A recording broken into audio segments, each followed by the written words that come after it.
모세의 중보를 들으신 하나님은 마음을 돌이키시고 관계를 다 회복시켜 주시지요. 어제 우리가 말씀 묵상했는데 새로운 돌판에다 십계명을 새겨 주셨어요. 그리고 조각목으로 만든 언약궤 안에다가 보관하게 하셨습니다. 하나님께서 이스라엘 진영의 중심에 항상 임재하고 계시다는 것을, 또 이스라엘 백성들이 언약궤를 보면서 하나님과 율법을 항상 기억하도록 이렇게 하신 것입니다. 회복이라는 그런 것이 있죠. 하나님과의 관계가 회복된 사람은 더 이상 말씀을 떠나 살지 않습니다. 그동안에 내가 붙들고 의지했던 우상들이 있다면 그 우상들을 형체도 알아볼 수 없이 가루로 만들어 내다버리죠. 그게 회복된 신앙을 가진 사람들의 모습입니다. 모세가 금송아지를 그렇게 만들었지 않습니까? 9장 21절에 보면 이 모세가 산에서 내려와 가지고 그 금송아지를 보고 분개해서 그 금송아지를 가져다가 불살라 찢고 티끌같이 가늘게 갈아서 그 가루를 산에서 흘러내리는 시내에 뿌렸느니라, 이런 표현이 나오거든요. 가루로 뿌려지고 마는 게 우상의 실체입니다. 돈이 그렇습니다. 사람이 그렇습니다. 내 자아가 다 그렇습니다. 하나님 한 분 외에는 영원한 분이 없습니다. 믿습니까? 세상에 영원한 것은 하나님 한 분뿐이시고 또 그분이 하신, 우리 하나님께서 하신 말씀뿐이라고 하는 사실을 잘 기억하면서 사실 수 있길 바랍니다. 그래서 하나님과의 관계가 회복된 사람은 오직 하나님만 경외하고 그 도를 행하게 되는 것입니다. 두려워서 마지못해 하는 게 아니죠. 사랑하여서, 신뢰하여서, 확신 가운데 마음 다해서, 뜻과 정성 다해서, 그래야 인생의 참된 행복을 얻을 수 있다는 사실을 알기 때문이죠. 오늘 본문 12절 13절에도 모세가 그런 말씀하죠. 보시면 이스라엘아, 내 하나님 여호와께서 내게 요구하시는 것이 무엇이냐? 곧 내 하나님 여호와를 경외하여 그의 모든 도를 행하고 그를 사랑하며 마음을 다하고 뜻을 다하여 내 하나님 여호와를 섬기고 내가 오늘 내 행복을 위하여 내게 명하는 여호와의 명령과 규례를 지킬 것이 아니냐. 이스라엘아, 내 하나님 여호와께서 내게 요구하시는 것이 무엇이냐? 여러분, 하나님께서 여러분에게 요구하시는 것이 있습니다. 회복된 신앙, 성숙한 신앙이란 뭘까요? 하나님의 니드, 나를 향한 하나님의 요구가 있다는 것을 깨닫고 그 요구에 충실한 삶을 사는 것, 그 사람이 회복된 신앙 가진 사람이고 성숙한 신앙 가진 사람이죠. 자녀들이 미성숙할 때는 항상 부모에게 뭔가 요구하는 삶을 삽니다. 이렇게 해달라, 저렇게 해달라. 그래서 그거 들어주지 않으면 관계가 막 이렇게 깨지고 불편해지지 않습니까? 그러다가 성숙해지면, 철이 들면, 세상 말로 철이 들면 시집장가 가가지고 자기도 다 아들 딸 낳고 그렇게 살다 보면 부모의 마음을 이해하게 되고, 그때부터는 뭐 하면서 삽니까? 부모의 요구에 부응하는 그런 삶을 살죠. 나를 향한 부모님의 요구가 뭐였을까? 그거 생각하면서 살게 되거든요. 신앙도 마찬가지입니다. 여러분, 하나님과의 관계가 회복되고 신앙이 성숙해지면 그 이전에 미성숙할 때는 하나님의 뭔가 요구하는 삶을 그렇게 살았지만 성숙해지고 나면 하나님의 요구란 무엇일까? 나를 향한 기대는 무엇일까? 그 요구에, 하나님의 요구에 부응하는 삶을 살게 되는 것이죠. 2절에 내가 오늘 내 행복을 위하여 그랬습니다. 하나님의 요구의 본질이 뭔가를 깨닫게 하는 말씀이죠. 뭡니까? 우리의 행복을 위한 것이다. 부모가 자녀를 위해서 여러 가지 요구하지만 그 요구의 목적이 부모 자신의 행복을 위한 거고 부모 자신의 영광을 위한 거겠어요? 그렇지 않지 않습니까? 부모의 마음이란 자녀들이 다 잘 되길 위해서, 자녀의 행복을 위해서 뭔가 요구하는 거죠. 그것과 마찬가지로 하나님께서 우리를 향해서 가지고 계시는 기대, 요구, 그것도 본질적인 목적이 어디에 있다는 거예요? 하나님이 아니라 우리 자신을 위해서 있다는 거죠. 우리 자신의 행복을 위해서 하나님께서 이런 것도 요구하신다. 그 첫 번째 요구가 뭐예요? 하나님의 말씀 규례 잘 지키면서 살라. 사랑을 하라는 거예요. 하나님을 사랑하면서 살라는 거예요.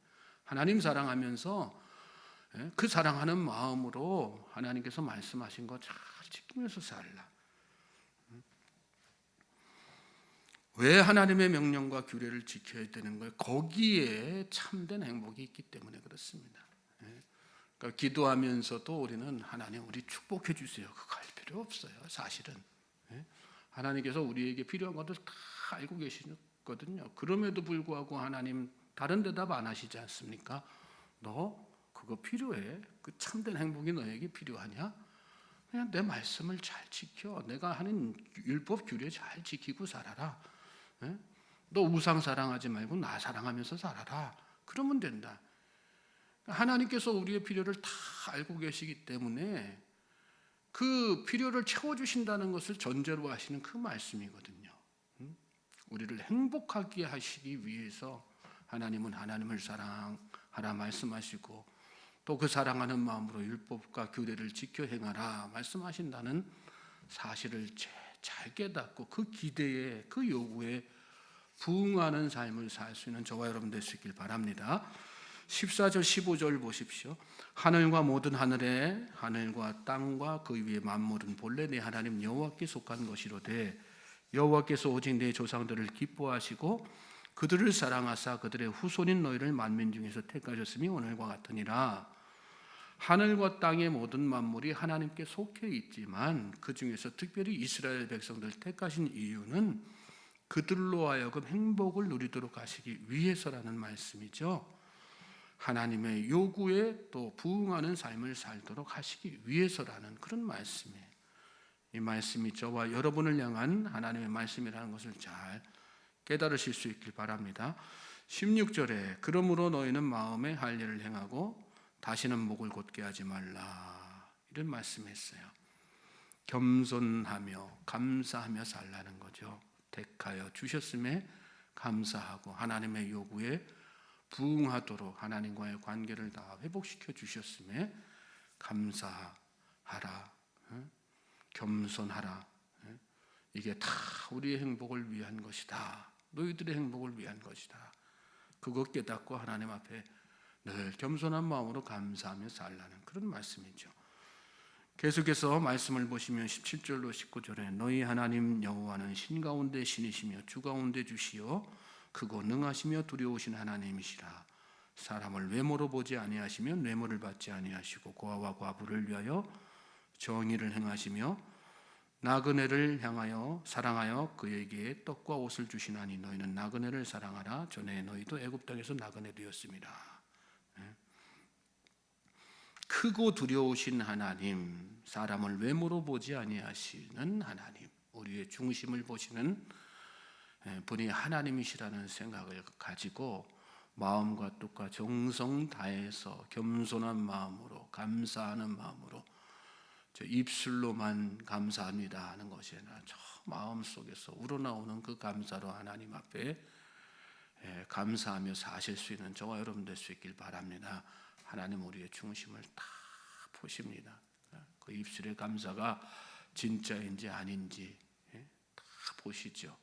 하나님은 외모로 우리를 평가하시는 분이 아니세요. 그 마음속 중심을 보시고 우리를 다 평가하시는 분이십니다. 특별히 이 뒤에 말씀 보시면 그 하나님이 어떤 하나님이시냐? 고아와 과부를 위하여 정의를 행하시고 나그네를 다 사랑하시는 분이시다. 그에게 떡과 옷을 주신다. 나그네까지도 고아와 과부 그 당시에 소외되는 그런 사람들이지 않습니까? 소외된 한 사람 한 사람까지도 다 일일이 기억하셔서 사랑하시고 챙겨주시고 먹이시고 입히시는 그 하나님, 사랑의 하나님이시라는 거 잘 알고 우리 마음속에 또 그 마음 품으라 이 말씀이죠. 그래서 회복된 이스라엘 백성들을 향한 또 한 가지 요구, 실질적인 삶 가운데에서 또 한 가지 요구를 그렇게 말씀하시는 거예요.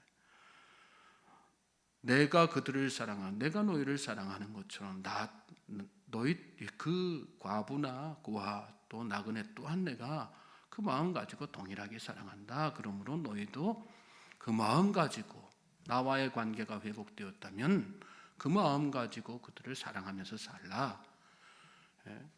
예수님은 이 부분에 대해서 율법사의 질문에 답하는 내용으로 요약해서 말씀해 주셨지 않습니까?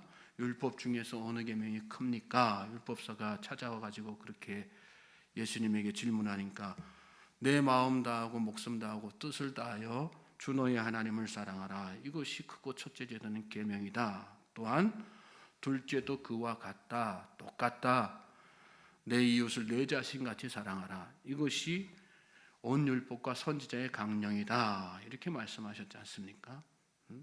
하나님과의 관계가 회복된 사람은 하나님을 전심 다해서 그렇게 목숨 다해서 뜻을 다해서 하나님을 사랑하죠. 그리고 그와 똑같은 마음으로 이웃 사랑하며 산다는 그런 얘기입니다. 그것이 회복된 이스라엘 백성들을 향한 또 회복된 저와 여러분을 향한 하나님의 니드, 기대, 요구입니다. 우리가 성숙한 신앙을 가지고 있다면 예배당 안에서만 주여 주여 하고 열심히 하나님 찬양하고 부르짖으면서 그렇게 신앙생활하는 걸로 나 다 했다, 나는 신앙 좋은 사람이다, 그런 것이 아니라 세상에 나아가서 그 하나님을 사랑하는 마음으로 그 하나님을 높여드리는 마음으로 주변에 소외된 사람, 내 눈에 보이지 않던 그런 사람들까지도 다